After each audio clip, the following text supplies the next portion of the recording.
Ce chantier est en train de sortir de sa phase de gros œuvre pour entrer dans la phase de seconde œuvre, c'est-à-dire en gros tout ce qui va être l'épiderme, les habillages, tout ce qu'on verra, tout ce qui va faire l'enveloppe dans laquelle on va vivre. Donc on est en train de sortir de la chrysalide longue et difficile, de l'infrastructure, des structures, des consolidations, des mises aux normes de l'enveloppe et des planchers, de tout ce qui va en gros faire l'ossature de ce musée, des espaces, des principes de distribution, etc.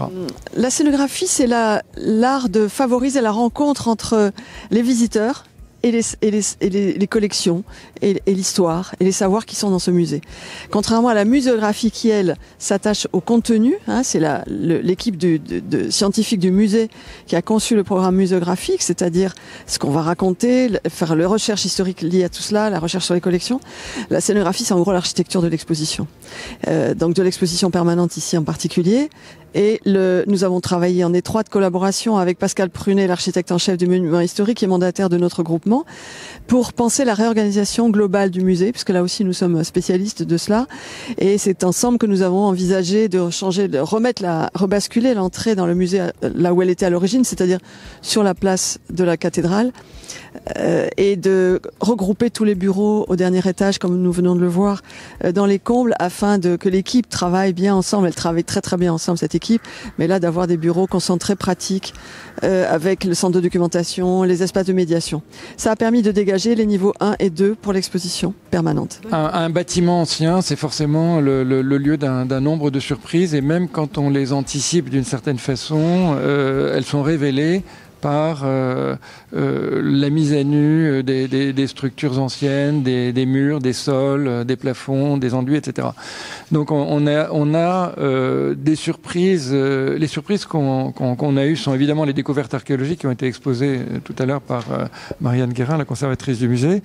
On ne savait pas qu'il y avait des corroyages d'argile de 80 cm sous les sols dans toute une partie du bâtiment, et qui étaient faits pour assurer l'étanchéité de ces sols, mais qui avait aussi pour effet de renvoyer de l'humidité dans les maçonneries. Parce qu'on a des murs qui sont plongés dans l'eau, on est dans un marais, et qui sont fondés sur pieux, et les pieux, il faut qu'ils soient en milieu anaérobie, donc dans l'eau. Sans ça, ils pourrissent, le bâtiment s'effondre.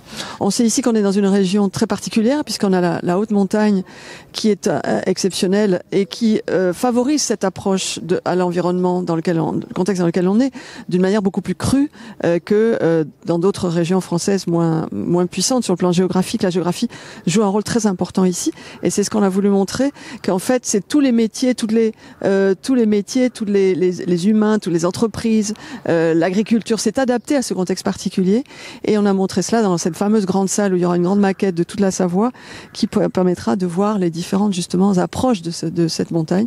Et les collections sont installées à la manière d'un Fab Lab, c'est-à-dire comme des outils accrochés au mur, comme si on pouvait les prendre de main et s'en servir, et surtout accrocher des objets contemporains, des objets de l'industrie contemporaine, puisque ce sont toujours les mêmes entreprises qui se poursuivent et qui poursuivent ce travail d'adaptation à un lieu et de vie dans un lieu particulier, dans une géographie particulière.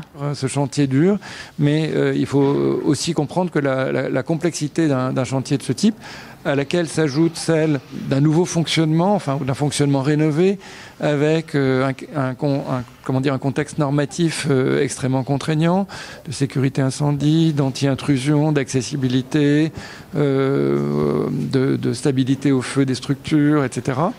Eh bien, a été à l'origine d'un certain nombre de mises au point assez délicates.